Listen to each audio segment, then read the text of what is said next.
warahmatullahi wabarakatuh. Kami dari kelompok 1 yang beranggotakan Anggun Yunita, Indah Sofian, Nadira Elza Putri, dan Tufa Humayna Putri. Pada kesempatan kali ini, kami kelompok 1 akan membahas tentang jenis penelitian dan penelitian ilmiah.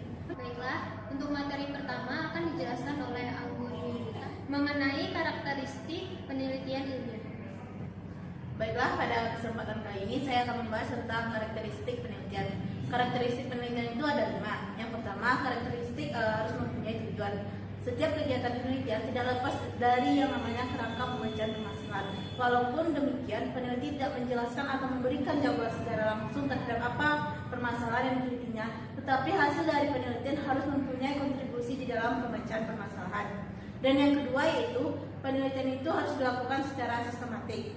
Maksudnya di sini yaitu langkah-langkah yang ditempuh dari awal, dari mulai persiapan hingga hasil dari penelitian harus ditulis secara benar dan memiliki metodologi yang baik. Dan yang ketiga, karakteristik penelitian adalah penelitian dilakukan secara terkendali. Maksudnya di sini adalah dalam batas-batas tertentu, peneliti harus menentukan fenomena yang akan ditelitinya dan memisahkan fenomena yang akan ditelitinya dengan fenomena lain yang dapat mengganggu penelitiannya. Selanjutnya, karakteristik penelitian yang keempat adalah penelitian dilakukan secara objektivitas. Maksudnya, segala penelitian atau pengamatan yang dilakukan dan hasil dari penelitian yang dilakukan oleh peneliti tidak boleh didasari oleh subjektivitas pandang pribadi ataupun pengamatan dari orang lain. Dan yang terakhir, karakteristik penelitian adalah penelitian itu harus tahan uji. Maksudnya yaitu semua penelitian yang dilakukan oleh peneliti harus dilakukan dengan metode yang solid dan metode yang benar sesuai kaidah yang telah ditentukan agar kebenaran dari sebuah penelitian dapat diungkapkan di dalamnya. Dan yang terakhir, karakteristik penelitian adalah penelitian itu harus dapat tahan uji. Maksudnya di sini adalah segala penelitian yang dilakukan oleh peneliti, kesimpulan dari penelitian yang dilakukan peneliti tersebut harus melakukan dengan cara metode yang benar dan solid sehingga kebenaran dari penelitian itu dapat diungkapkan dan dinyatakan dalam penelitian tersebut. Untuk materi selanjutnya mengenai jenis-jenis penelitian akan dijelaskan oleh Indah dan Tufa. Baiklah, selanjutnya saya akan menjelaskan tentang jenis-jenis penelitian. Penelitian dapat diklasifikasikan dari berbagai cara dan sudut pandang. Jika dilihat dari segi analisisnya, penelitian dapat dibedakan menjadi 2. Yang pertama yaitu penelitian kuantitatif. Penelitian kuantitatif yaitu penelitian yang menekankan analisisnya kepada data-data numerik atau angka yang mana akan diolah dengan metode statistika. Pada dasarnya, penelitian ini digunakan dalam penelitian inferensial dan menyandarkan hasil kesimpulannya pada suatu probabilitas kesalahan penolakan hipotesis nihil. Yang kedua yaitu penelitian kualitatif. Penelitian ini lebih menekankan analisisnya kepada penyimpulan induktif dan deduktif serta analisis dinamika hubungan antar fenomena yang diamati dengan menggunakan logika ilmiah. Selanjutnya, bila dilihat dari segi kedalaman analisisnya, penelitian juga dapat dibedakan menjadi 2. Yang pertama yaitu penelitian deskriptif. Sesuai dengan namanya, penelitian ini hanya menggambarkan atau mendeskripsikan. Penelitian ini yaitu menganalisis dan menyajikan data secara sistematik agar lebih mudah dipahami dan dapat disimpulkan.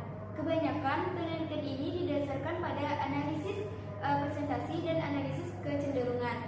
Yang kedua yaitu penelitian inferensial. Penelitian ini dilakukan untuk menganalisis hubungan antar variabel dengan menggunakan pengajian hipotesis. Dalam penelitian ini kita dapat berbicara tentang seberapa besar sih peluang kesalahan dalam pengambilan kesimpulan.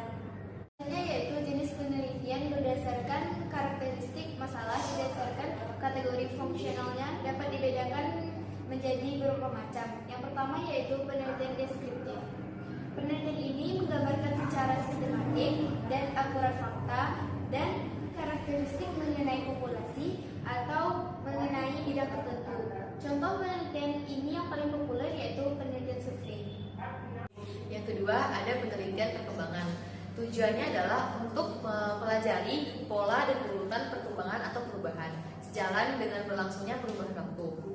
Nah, di sini ada 2 cara yang dapat dilakukan. Yang pertama secara longitudinal Yang kedua secara cross-seksional. Penelitiannya mengikuti perkembangan subjek tertentu secara terus-menerus. Nah, masalah yang timbul dari penelitian ini adalah karena tidak banyak subjek yang dapat diteliti pertumbuhannya atau perkembangannya dalam jangka waktu bertahun-tahun. Yang kedua, cross-seksional, yaitu melibatkan lebih banyak subjek, akan tetapi dengan banyaknya faktor-faktor yang mempengaruhi pertumbuhan yang dapat dianalisis menjadi lebih terbatas. Selanjutnya, saya akan membahas mengenai studi kasus dan penelitian lapangan. Penelitian ini bertujuan untuk mempelajari secara intensif latar belakang, status terakhir, dan interaksi lingkungan yang terjadi pada suatu satuan sosial seperti individu, kelompok, lembaga, atau komunitas. Studi kasus merupakan penyelidikan mendalam mengenai suatu unit sosial, sehingga dapat menghasilkan gambaran yang terorganisasikan dengan baik dan lengkap mengenai unit tersebut. Dibandingkan dengan penelitian survei yang mana menyelidiki banyak variabel pada sampel kecil, sebaliknya studi kasus ini menyelidiki sedikit variabel pada sampel yang besar. Yang keempat, penelitian korelasional. Nah, di sini penelitian ini bertujuan untuk menyelidiki sejauh mana sih variasi yang terdapat pada satu variabel berkaitan dengan variasi pada satu atau lebih variabel lainnya berdasarkan koefisien korelasi.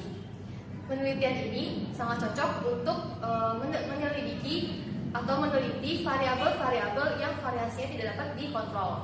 Dengan penelitian korelasional, pengukuran terhadap beberapa variabel serta saling hubungan antara variabel-variabel tersebut dapat dilakukan secara bersamaan atau serentak dalam kondisi yang realistik.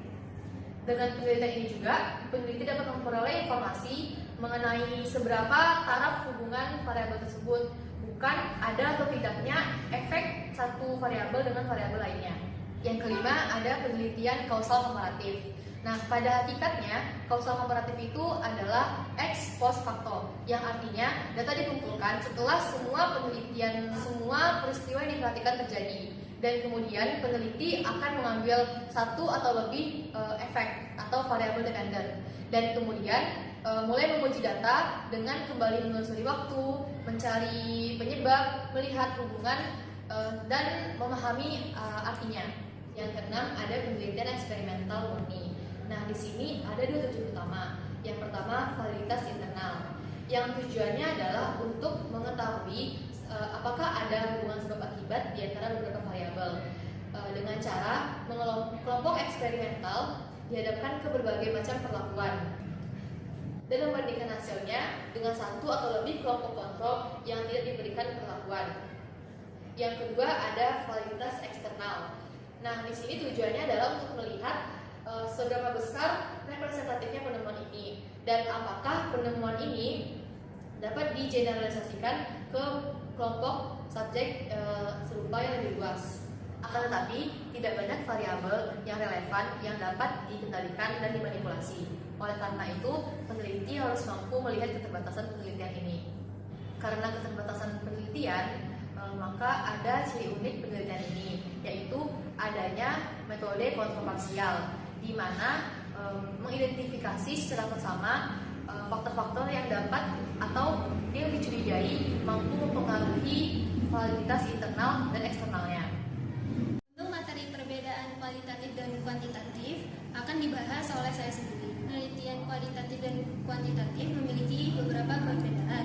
Yang pertama adalah analisis data. Kualitatif menggunakan analisis data selama proses penelitian itu berlangsung, sedangkan kuantitatif menganalisis datanya pada tahap terakhir sebelum membuat laporan. Yang memandang fakta.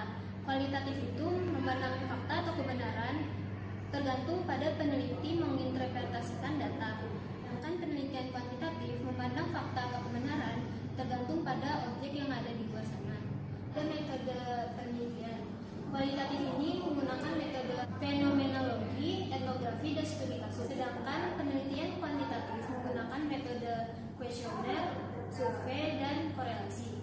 Yang kelima, ada jenis-jenis data. Kualitatif ini menggunakan jenis data deskriptif dan eksploratif, sedangkan kualitatif menggunakan jenis data numerik dan statistik.